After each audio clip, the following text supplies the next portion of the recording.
Hello, नमस्ते, जय हिंद। मेरा नाम दीपक है। आप देख रहे हैं रेयर स्टडी।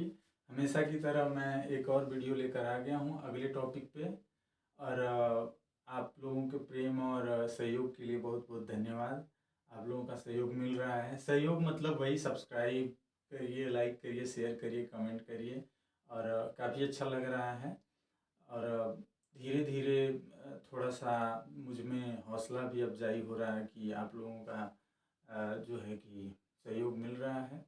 और आशा कर रहा हूँ कि अभी आगे चल के आप लोग को थोड़ा थोड़ा और समझ में आएगा। क्लास की तरह तो नहीं हो पा रहा है, क्योंकि क्लास में काफ़ी समय जो है कि दे के हम लोग सीख पाते हैं। लेकिन फिर भी कोशिश कर रहा हूँ मैं आप लोगों को अधिक से अधिक बताने का, जो भी मुझको पता है। भाई की तरह या दोस्त की तरह आप सीखते रहिए। बस सारा जो है फोकस मेरा यही है कि आप सीखें, ज़्यादा से ज़्यादा आप सीखें। ठीक है। तो अभी आज का टॉपिक हमने चुना है औसत का। अगर आप लोगों को अपने हिसाब से टॉपिक चुनवाना है तो कृपया नीचे आप लोग कुछ भी लिख सकते हैं कि मुझे ये टॉपिक में ज़्यादा दिक्कत है, मुझे ये टॉपिक पे ज़्यादा वीडियो या फोकस करके बताने की ज़रूरत है। ठीक है। चलिए औसत की बात करते हैं। औसत का मतलब ये है कि अगर 10 लोग हैं, 10 के पास अलग अलग नंबर में पैसे हैं, तो सबको बराबर बराबर बांट देना है। जैसे कि घर की माँ क्या करती है, घर की माँ क्या कहती है कि जितने भी बच्चे हैं सबको जो भी बांटना रहता है बराबर बराबर बांट देती है। तो वो एक औसत में बंटवारा हो गया। इसी का काम है औसत। यानी कि अगर माँ को अगर कहें कि उसके पास 4 बच्चे हैं या 3 बच्चे हैं जो भी, तो उसमें अलग अलग नंबर में या क्वांटिटी में कुछ लिए हुए हैं, वो क्या करेंगी कि सबका जो है कि ले लेंगी और लेके सबको बराबर बराबर बांट देंगी। इसी का औसत कहते हैं। इतना सिंपल मतलब ये कंसेप्ट है कि क्या बताएं। जैसे कि औसत का अगर हम बात करें तो फार्मूला औसत बराबर होता है, औसत बराबर कुल योग बटा में संख्या, या इसको लिख सकते हैं कुल संख्या। कुल योग बटा में कुल संख्या। इसमें क्या क्या हम सीख सकते हैं। योग निकालना है तो संख्या है, भाग है, इधर जाएगा तो गुणा हो जाएगा। यानी औसत जो भी नंबर दिया हो, अगर हम संख्या से गुणा करेंगे तो योग निकल जाएगा। जैसे कि इसी संख्या में 3 संख्याओं का औसत क्या है, 112 है। 3 संख्याओं का औसत 112 है। तो इनका योग निकालना है। तो ये बताइए, औसत की जगह ही 112 हमको पता है, योग हमको निकालना है। बटा में संख्या कितनी है, 3 है, गुणा है, यहाँ भाग है, इधर जाएगा तो गुणा। 112 का 3 में करना है तो 336। अगर ये योग निकल गया कितना, 336। ये बड़ा सिंपल सिंपल सवाल है, लेकिन फिर भी अगर आप लोगों को थोड़ा सा ध्यान देके समझना है, पहली बार सीख रहे हैं, तो जिसको आ जाता है उसके लिए सिंपल हो जाता है, सीधी बात है। तो आप भी सीख लेंगे, आपको भी सिंपल लगेगा। तो औसत बराबर क्या हो गया, अभी ये तीनों के पास कितना हो गया, 336 रुपए हो गया। ठीक है। तो अब क्या कह रहा है कि उनमें पहली संख्या अन्य दो संख्या का योग। मान लेते हैं दो संख्या है, कोई 3 संख्याएं हैं, दोनों संख्याओं का योग कर लें। उसका क्या कर दें, 3/13 कर दें, क्योंकि कह रहा है कि दोनों संख्याओं का योग का 3/13 गुना है कौन, पहली संख्या। यानी कि अगर ए बी सी मान लें, पहली संख्या, दूसरी संख्या, तीसरी संख्या, दोनों के योग का 3/13 कौन है, ए है। ऐसा सवाल में कहा है। तो पहली संख्या बताएं। ध्यान रखिएगा, हम दूसरी संख्या का औसत बता सकते हैं, दोनों तीनों का, दूसरी और तीसरी का। दोनों संख्याओं का योग बता सकते हैं, लेकिन ये नहीं बता सकते हैं एग्जैक्ट बी कितना है, सी कितना है, क्योंकि सवाल में सिर्फ ऐसा सवाल पूछेगा ही नहीं जो आप 9 बता पाए। इसमें सिर्फ पहली संख्या निकाला जा सकता है। अब देखिए कैसे, ये पहली संख्या के बराबर है। अब देखिए है गुणा है, इधर आएगा तो भाग, यानी ए बटा बी प्लस सी का मान क्या हो जाएगा, 3/13। 3/13 ऐसे हो सकता है। तो यानी ए का मान 3 है, बी और सी का मान 13 है। तो अगर हम कहें कि तीनों का मान कितना होगा, ए बी और सी तीनों को जोड़ेंगे तो कितना होगा, 13 3 16। जबकि अभी हम योग निकाले हैं कितना, 336। यानी 16 के बराबर क्या हो जाएगा, 336। तो एक रेशियो के बराबर है, गुणा इधर जाएगा, भाग। तो इससे भाग देंगे तो कितना जाएगा, 16 दूना 32 और 16 कम 16, यानी एक रेशियो का मान क्या हो गया, 21। तो कहेगा ए का मान बताइए, ए का मान अभी हम निकाले थे कितना 3, तो 3 में कर दीजिए 21 का गुणा, हो गया कितना 21 तिहाई 63। ऑप्शन नंबर कौन सा सही, बी सही है ना, आसान। ठीक है, तो कोशिश करते हैं फिर अगले सवाल पे। इस सवाल में देखते हैं, इस सवाल में कह रहा है 11 खिलाड़ियों की औसत आयु 2 माह कम हो जाती है। अब ये थोड़ा सा एक पॉइंट आप लोग ध्यान रखिएगा, जब भी औसत बढ़ेगा या घटेगा, इसमें आपको ध्यान रखना है कि जब भी औसत घटेगा तो यानी जो भी एवरेज बनी है उससे कम अगला पैसा लेकर आ रहा है, ठीक है। और जब औसत बढ़ेगा तो अगला जो भी आ रहा है वो ज़्यादा पैसा लेकर आ रहा है, ठीक है। ये दो बात दिमाग में रखना है। तो इसको दो तरह से कर सकते हैं, एक तो फार्मूले वाला से एक्स वाई जो भी नंबर आया वही योग बराबर क्या होता है, औसत बराबर कुल योग बटा में संख्या। फिर लिख दे रहे हैं ताकि औसत बराबर योग बटा में संख्या, योग के जगह कुल समझिएगा, असंख्या के जगह कुल संख्या समझिएगा, ठीक है। तो ये थोड़ा सा हमेशा कॉमन बात है, एकदम ध्यान रखना है इसको। कई बार डाटा सफिशिएंसी वाला सवाल भी बन रहा है आजकल परीक्षाओं में, कि आपको सवाल पूछ देगा, कहेगा कौन सा पूरा करेगा, तो ये नहीं जानेंगे तो नहीं हो पाएगा। लेकिन इस सवाल पे आते हैं, कह रहा है 11 लोगों में यानी 11 खिलाड़ी हैं, सब में 2 माह की कमी हो जाती है, 2 माह की कमी हो जाती है।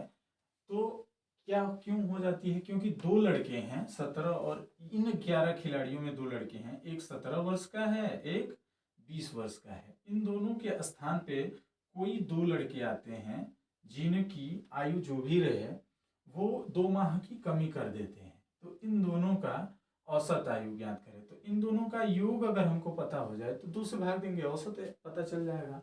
तो इसी की बात को कंसेप्चुअल समझेंगे। तो अगर देखिए 17 और 2 ये जो आए हुए हैं, इन दोनों को जोड़ने पे कितना आना चाहिए, 17 और ये 20 कितना हो जाएगा 37। 37 वर्ष ये दोनों लेकर आते तो एवरेज यानी औसत न कम होता न बढ़ता, लेकिन कम हो जा रहा है। तो कितना कम हो रहा है भाई, गुणा कर लेंगे, 11 दूना 22 माह, एक आदमी में 2 महीना, तो वही योग बराबर क्या होगा, संख्या और औसत का गुणा होगा। तो 2 माह की कमी हो जाती है, तो 11 लोगों में, तो 11 दूना 22 माह, ये दोनों कम लेकर आते हैं, यानी 37 नहीं लाते हैं। कितना लाते हैं, 22 महीना लाना था 37 रुपया इन दोनों को, लेकिन 37 रुपया से कितना कम लेकर आ रहे हैं, 37 वर्ष से 22 माह कम ला रहे हैं। बात समझ में आ गया। तो यानी कि 37 में से 22 माह घटा लेंगे। क्लियर बात, बात समझ में आ रही है कि 37 साल लाना था, 22 महीना कम लेकर आ गए हैं, तो लेकर कितना आया भाई, घटा लेंगे 22 महीना एमन से। तो एमन से 22 महीना घटाएंगे, जब जान रहे हैं आप 22 महीना में कितना साल होता है, ठीक है। तो या तो इसमें से 12 महीने का 1 साल होता है, तो 12 अगर हम इसमें से निकाल लें, मोटा मोटा दिमाग में रखना है बस, 12 महीना अगर हम इसमें से निकाल लें 1 साल, तो 36 हो जाएगा। 1 साल निकालेंगे तो 36 हो गया। अब फिर बचेगा 10, 36 में से भी निकाल लेंगे तो बचेगा 35 वर्ष 2 माह। ये बात समझ में आ रहा है, यानी ये दोनों लड़के कितना पैसा लेकर आए हैं, 35 वर्ष 2 माह। अगर आप सवाल समझ रहे हैं तो ये लगाने वाला सवाल है, ये नहीं। तो 2 लोगों में बांट देना है, एवरेज पता चल जाएगा। अब देखिए 17 दूना 34, भाई 2 लोगों के पास कितना पैसा है, 35 साल 2 महीना, तो 35 साल में आप 2 भाग करेंगे तो 17 17 34, आधा ही 17 साल 6 महीना ही हो गया। हेमंत 2 महीनों में से 1 महीना हो जाएगा, यानी 17 वर्ष कितना 7 महीना, 17 17 34, 6 महीना आधा हो गया। इस 2 महीनों में 1 महीना इसको मिल जाएगा, 1 महीना इसको, यानी एक की एवरेज तो दोनों के एवरेज, तो 17 साल 7 महीना, ऑप्शन नंबर बी सही, ठीक है। तो ऐसे ही अगले सवाल पे करते हैं हम लोग। चलिए सर, इस सवाल को देखते हैं। ऐसे सवालों में 2 तरह से लग सकते हैं, वही हमेशा बार बार हम कहते हैं, तो जो सबसे आसान है आप समझ रहे हैं, योग और औसत को। औसत का मतलब है कि एक चीज बैठा के रखिएगा दिमाग में, औसत के बराबर पैसा लेकर आया तो ना औसत बढ़ेगा ना घटेगा। कम लेकर आ गया तनिको तो पूरे औसत यानी जितने लोग रहेंगे सब में कम हो जाएगा। अगर औसत से ज़्यादा पैसा लेकर आया तो सब में औसत के बराबर क्या हो जाएगा, पैसा औसत के बाद बढ़ेगा पैसा। ठीक है, ये हमेशा ध्यान रखना है। अब कह रहा है कि 12वीं पारी में वो 90 रुपये लेकर आया। हम बार बार रन आयु या कुछ भी रहेगा तो हम उसको रुपए में बोल देते हैं, कारण क्योंकि रुपए में बोलने से क्या होता है ना कि हमारा रुपए वाला जैसे सुनता है हमारा दिमाग तो उसको ज़्यादा वैल्यू देकर समझता है। ठीक है, तो रन बन लेकर आया है कितना, 12वीं पारी में 90 रन बनाया है, यानी कि 90 रुपया लेकर आया है, ऐसे समझिए। जिससे उसका औसत रन जो है यानी जितना औसत था उससे 5 रुपये कम हो गए हैं। यानी कि आप देखिए कि जितना था 11वीं पारी में कुछ एवरेज रहा होगा, औसत रहा होगा। ठीक है, ये बात समझ में आ रही है। 11 पारी अगर पहले खेला था ना तो जितना एवरेज था उससे 12वीं में क्या कर रहा है कि वो 90 रुपये लेकर आ रहा है, तो जिससे जितना एवरेज था उससे 5 रुपया कम हो जा रहा है। यानी कि जितना रहेगा उसमें से 5 हम माइनस कर देंगे, ये हो जाएगा। तो आप चाहें तो योग योग निकाल लीजिए कि मान लीजिए यक्स है, 11 का गुणा कर दिए 11 यक्स। अब 12वीं में कितना कर रहा है, यक्स -5, इसका गुणा करिए तो आएगा 90। तो इसमें से इसको घटाने पे 90 आएगा, या इसमें से इसको घटाने पे 90 आएगा। ठीक है, तो इस तरह से लगा लेकिन मोटा मोटी समझने वाली बात क्या है कि ऐसे देखते हैं कि 5 रुपये कम हुआ है, इसका मतलब क्या है कि 12वीं के बाद 5 रुपये कम हुआ है। तो 11 लोगों में 5-5 रुपया कम कर दिया है, तो 11 पचे 55 रुपये, यानी कि 90 रुपये तो लेकर आया, 55 रुपया और उसको लेकर आना चाहिए था। बस समझ में आ रहा है। तो उसको कितना लेकर आना चाहिए था कि 55 रुपये और लेकर आना चाहिए था, लेकिन लाया कितना है, 90 रुपया। तो 55 रुपये और ला देता तो 11वीं पारी का हमको पता चल जाता भाई। सीधी सीधी बात समझ में आ रही है। 12वीं में क्या कर रहा है, 11 लोगों में 5-5 रुपया कम कर दे रहा है। ठीक है, तो उन लोगों से 55 रुपया, यानी कि ये 11 लोगों में 5, एक आदमी में 5 रुपया कम कर रहा है तो 11 लोगों में 55 रुपया कम कर दे रहा है, यानी 145 रुपया उसको लेकर आना चाहिए था। ठीक है, तो कह रहा है कि 12वीं पारी के बाद उसका औसत क्या होगा। 12वीं पारी के बाद 145 औसत है, और पूछता कि 12वीं पारी से पहले कितना औसत था, तो इसमें से 5 घटा लेंगे, यानी कि हो जाएगा कितना, 140।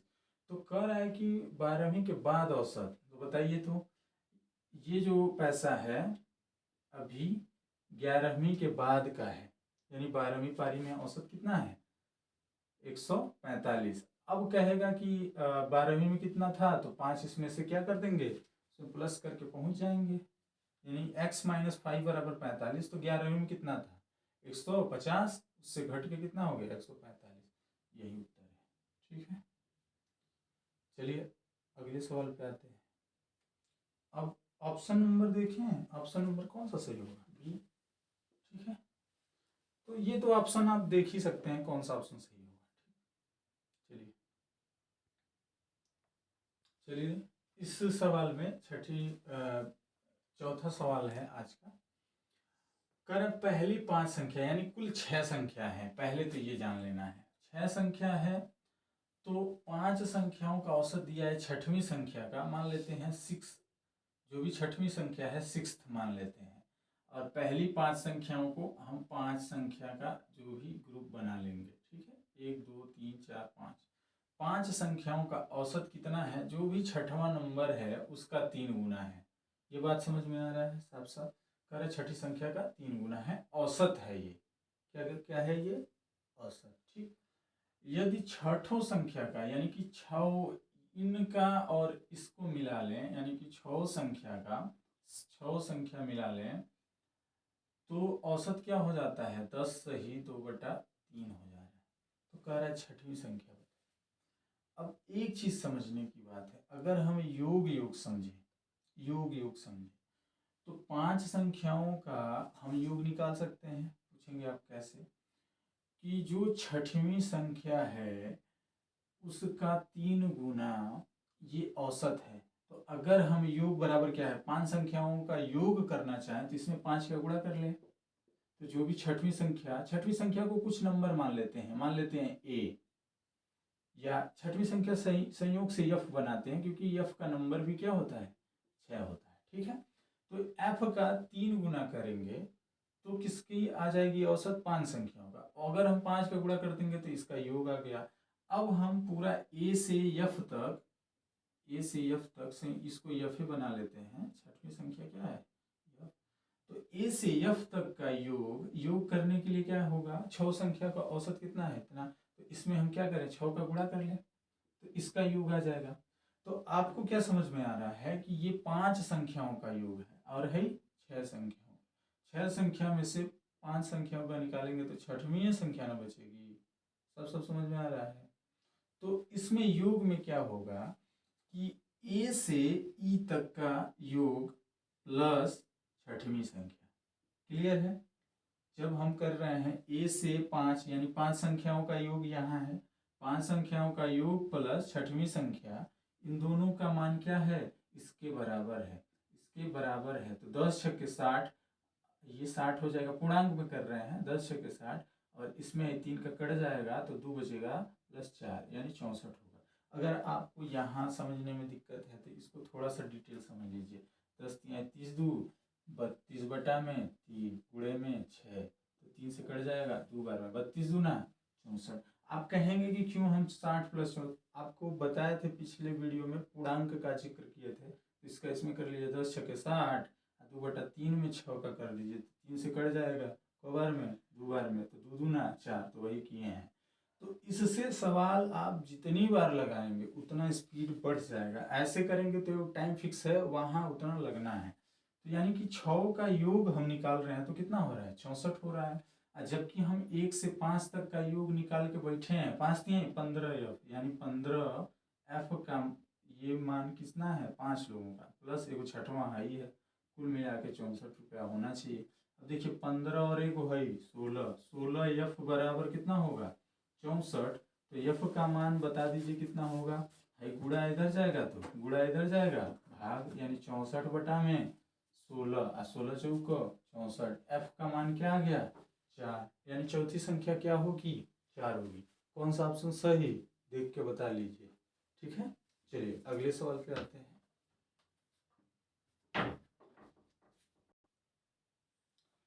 चलिए सर, इस वाले सवाल में आते हैं। कह रहा है 24 विद्यार्थियों का औसत भार कितना है, 35 किलो। यानी कि जितने 24 लड़के हैं, 24 स्टूडेंट हैं, ठीक है, उनका औसत भार कितना है, 35 किलो। इसका मतलब क्या है कि कक्षा में अगर 24 लड़के हैं तो कोई 10 किलो का होगा, कोई 20 का होगा, कोई 25 का होगा, कोई 30 का होगा, कोई जो भी। लेकिन अगर सबको एक साथ सबका भार और सब में भाग दे दिया जा रहा है तो 35 किलो का। अब आप इसमें यहाँ समझ सकते हैं ऐसे सवालों में कि 35 किलो का, अगर कोई 35 किलो का कोनो लड़का जाए, एगो जाए, 2 गो जाए, 5 गो जाए, तो न औसत भार न बढ़ेगा न घटेगा, जितने लोग रहेंगे 35 किलो रहेगा।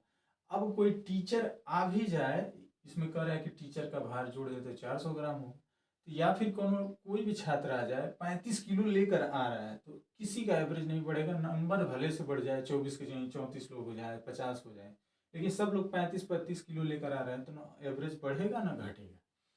अब इसमें कह रहा है शिक्षक को भी ऐड कर लें, यानी टीचर को ऐड कर ले रहे हैं, हो गए कितने लोग, 25 लोग हो रहे हैं।